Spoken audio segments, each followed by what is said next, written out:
And if you also look at the press conference, there's two teleprompters hidden in the desk. When someone asked them what it was like, they're looking at a TV prompter to tell them what it was like to walk on the moon. What was the confusion during the press conference with Michael Collins talking about the stars? Because he was like, I think it was Buzz who said he didn't remember, or was that Neil Armstrong who said he didn't remember? And then Michael Collins was like, I never saw stars. Right. Well, the fact is, you should be able to see beautiful stars, more beautiful than you've ever seen before from the surface of the moon. But they couldn't fake the astrological position of the constellations, so they were told, don't talk about it. And when the people say, well, why aren't there any stars in the picture? They say, well, the aperture was closed for the bright surface, and that is why they don't show it. That would make sense, right? Not actually. They used to have on their website a picture of the space shuttle at sunrise, and it's pretty bright, and you still see the stars in the background. Really? Yeah, but you can't find that anymore. They took it off because it contradicts what they're saying. But the question is, why didn't they take any pictures of the stars by themselves? Why didn't they just point the camera up and open the aperture? Why did they take a car to the moon but not a telescope? Would you really drive miles away from your life support system, and if it breaks down, run out of oxygen before you can walk back? They can't fake the constellations. That's why they never took a telescope, you see. And if we were going to Paris, there'd be all these pictures of us with the Eiffel Tower behind us, right? According to the astronauts, the Earth was over the horizon the entire time. There's only one photograph of the Earth from the surface of the moon with an astronaut on it, and it's way high up, and it's smaller than a full moon from Earth, when according to their own testimony, it should have been over the horizon and 4 times bigger than a full moon. But they couldn't fake the turning of the Earth. They couldn't fake the cloud patterns, which would have to match, so they never talked about it. And in this particular clip, a reporter asked Neil Armstrong. You're talking about a footage of the Earth from the moon. Yeah, there's no picture of me posing with the Earth behind me. No, there's no shot of an astronaut on the moon with the Earth in the background. No, there's one of the flag allegedly taken on the last mission, and a tiny blue Earth in the sky. And of course, it's smaller than it would be, and it was supposed to be over the horizon. That's a reenactment. That's actually a composite, not a real picture. That would be the actual size of the Earth, right, from the moon. Yeah, it would be huge. Yeah, it'd be and massive. everyone would want their picture taken in front of it, right? It'd be essentially 4 times bigger than the full moon looks from here. Correct. But they couldn't fake the rotation of the Earth. They couldn't fake the cloud pattern that would match the weather, at the time. So they just didn't talk about it. And when a reporter asked Neil Armstrong about what was the stars like, was that incredibly beautiful? He says, I don't remember. And then Michael Collins, who wasn't supposed to have been walking on the moon with him, right? He was supposed to be orbiting while they walked. He says, to help him out, I don't remember seeing any. But he wasn't there. And if you get a printed transcript of he was in the command module, command module, allegedly. So he tried to cover for that mistake and remind him what they were told at their debriefing, which is you didn't see any. Otherwise, we'd have to show pictures of them, which we couldn't fake. So he says to help him out, I don't remember seeing any, except he wasn't there. How long after the mission was that press conference? That was about 3 weeks. 3 weeks. They were allegedly quarantined for fear of moon germs, which everyone in the scientific community said there wouldn't be any. They would die. But that was their debriefing and preparing. And if you also look at the press conference, there's 2 teleprompters hidden in the desk to remind the only people on Earth what it was like to walk on the moon. When someone asked them what it was like, they're looking at a TV prompter to tell them what it was like to walk on the moon. And then if you get the written transcript of it, which was the only thing available for decades before YouTube, they say that Michael Collins' remark, who said, I don't remember seeing any, they say Buzz Aldrin said that because they knew he misspoke. Right. Did you have any trouble publishing your book or ever getting any of this stuff out? Did you have any pushback from like book publishers or from video publishers or anything like this? No, they can't really take down my YouTube channel because that would just prove that I was right. But for example, the punch footage, which was my footage, my tape, my camera guy. The punch footage? The punch, me being punched by Buzz Aldrin. Oh, yeah. The famous yeah, viral of course. video. Right. Okay. So I'm the guy who says we didn't go to the moon. And of course, they have to put a description underneath to reassure people that we really went. Right. I have about, I think, 70,000 subscribers. And that clip has been up on my channel for about 7 years, and it has less than 500,000 views. On another person's channel who has less than 200 subscribers, because he thinks we really went to the moon and is making fun of me, it got 2 million views in 30 days. You understand that? Really? 200 subscribers, my video gets 2 million views in 30 days on his channel. That's $4,000 or more of ad revenue off of my clip because he says they went to the moon. I have 70,000 subscribers. It's been up for 7 years and has less than 500,000 views. So they're shadow banning it or whatever you want to call it. Sure. Now, when I found the footage of them faking being halfway to the moon, that day that I found it, which was June 30th, 1999, when I called up Bill Casing, super excited. Oh, we really didn't go to the moon. You're not going to believe this. He's like, well, Bart, I told you. I worked there for 6 years. I told you we didn't go. I'm like, no, you don't understand. They really did fake it. It's like, well, Bart, I told you. It took me so long to finally admit it. That phone call was interrupted with this screech so that I couldn't talk to him. And as you saw from the book in the chapter called The Funny Thing Happened on the Way to CNN, Right. I was literally followed from church that night. They disabled my car as I pulled up alongside of someone following me to get a look at them. My car just died. A military source I have says they zapped it with, what do you call it, EMP weapon or whatever. I'm literally being chased on foot by 3 other cars. I hire a cab to drive me with the secret footage to CNN, where I'm surrounded by government agents. Atlanta, Georgia. In Atlanta, Georgia. And they drug me to the point of vomiting with what I presume is truth serum. I escaped their custody.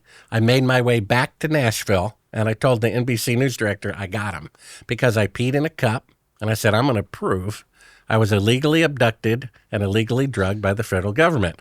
And so I gave it to a friend to put in a lab in his name. And after we met for lunch a few days later, I said, well, what are the lab results? I'm going to prove I was drugged by this exotic drug. He says, well, there was a problem at the lab. And I'm like, well, what problem? He says, well, they had a break-in over the weekend. And I'm like, well, so what? He says, well, funny thing, the only thing stolen was your urine sample. And so they sent CIA agents actually into the lab over the weekend to remove my urine sample to prove that I had been drugged and interrogated with true serum when they wanted to know how many copies of the tape I had and all this kind of thing. Why do you think they let you go? Why didn't they just whack you? Well, I escaped. And you have to get my book. Like I said, I read it, Kindle or print. I go into great detail that's not in the movie, how 2 good guy government agents literally were sent to protect me. And so you somehow ended up in a mental hospital. That's right, because as they were illegally arresting me and drugging me, a lawyer from the back alley of CNN came out, and I saw his sign said lawyer. I'm like, hey, I'm being illegally arrested here. And he gets out his notepad, and the government agents are freaking out that now they have to deal with him. And so if a person is arrested, they have to go before... Did they read you any rights or anything? Well, if you're arrested, you have to go before a judge within 48 hours. You can never be charged again. You have the right to an attorney, right to a phone call, right to all these things. But if you're arrested for being crazy, and mind you, during the last 3-year little episode of You Know What, doctors were being arrested for being crazy in Europe for saying maybe something's awry here, maybe certain medicine isn't good for you, then you don't have any rights. And instead of being able to lock you up for 2 days, they can lock you up for 10 days. You don't have a right to a lawyer. You don't have a right to a phone call. And so that's what they tried to do. And in the process of this is when I escaped and where I met 2 government agents who were there to protect me. All of this is detailed. It would make a feature film of itself. In my chapter, A Funny Thing Happened on the Way to CNN and A Funny Thing Happened on the Way to Church, where the day I found footage that proves, according to the NBC News director, that the moon missions were fake, I was abducted by government agents, given true serum to the point of vomiting. And if it weren't for a lawyer stepping out serendipitously during this illegal arrest, I may not be here today to tell you about this, and that good guy government agents were sent in to protect me. All of this is detailed in my book at Sibrel.com. And these guys visited you in the mental hospital. That's correct. And they didn't tell you anything about where they were, who they were, where they were from. They gave me a couple of clues because basically, when I was first, abducted, they probably were just going to kill me and throw me on some train track and claim the train killed me. But they the had lawyer walked out. But the lawyer walked out, so they took me and put me in a mental ward. I was told I was going to be there for 10 days. And this was a pretty modern, mental hospital or whatever in Atlanta.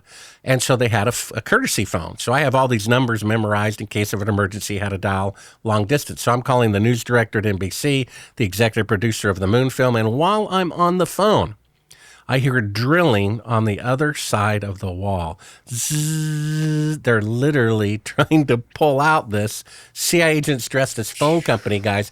And then simultaneously, I get a tap on the shoulder saying you're being immediately transferred. And I'm like, whoa, whoa, whoa. Mm-hmm. This nurse who I trusted, she said I was going to be here for 10 days. So I went to her and I said, who made this decision to transfer me immediately? She says, some new doctor. Today is his first day. So they sent in phone company guys to literally yank the wire out of the phone that I was using to call the executive producer, the news director of NBC. And they sent in someone posing as a doctor to have me transferred to a literal prison for the mentally insane. And it was during all of these adventures that two guys came in the middle of the night, and they said, Mr. Sibrel, we want to talk to you. And I'm like, I'm all ears. But they said, not in your room. A mental patient there had left an electronic device in my room. I pointed it out to one of the male nurses there. He removed it. And so they took me in the middle of the night, 1:30 in the morning, to, I think, the employee cafeteria. They were wearing hospital scrubs, like nurse scrubs.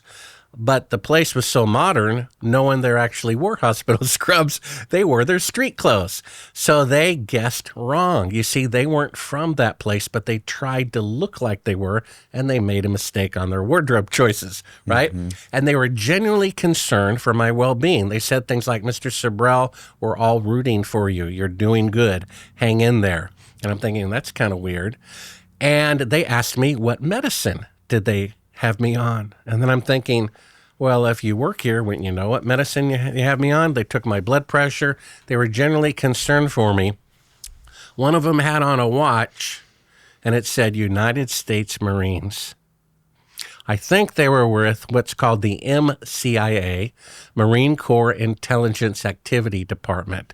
They were sent in to protect me. I think there's literally good guys and bad guys doing an under-the-radar civil war. 3,000 architects and engineers say a pinhole airplane can't bring down a skyscraper. Just look at Oklahoma City bombing, half the building blown away, right? Mm-hmm.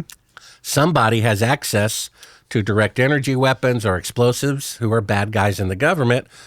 There are good guys in the government trying to counter them. There were bad guys who faked the moon landing, threatened my source and his family with death for telling me his father saw them fake the moon landing. And there were good guys who were sent in to protect them. Some from the FBI, some from the United States Senate Intelligence Committee. Same with me. I found proof that we didn't go to the moon. I'm getting advice from my church elders what to do. I'm literally followed from church. I get behind the guy following me, pull up alongside of him. I'm zapped. I'm literally being chased on foot. I hire a cab to drive me to Atlanta, where I'm surrounded by government agents who would have killed me until a lawyer walked out. So they put me in a place where I don't have legal rights to a lawyer or whatever. And then good guys, Marines, come in to make sure I'm doing okay. So as best as I can tell, there's a literal civil war going on. So the reason why I changed my mind, remember, I didn't want to make this movie for fear I could be endangering my life. That I realized, Danny, you see, I'm going to die anyway. And this is worth dying for. Our founding mothers and fathers, after 5 people were killed at the Boston Massacre, said that's enough. We're not going to put up with this anymore. Where are the people who are that loyal to what is right in the federal government? There needs to be a general amnesty to all the Apollo astronauts, whoever did 9/11, whoever did JFK. If you come forward and tell the truth, we will give you a pardon. We will protect you. We have to have a house cleaning.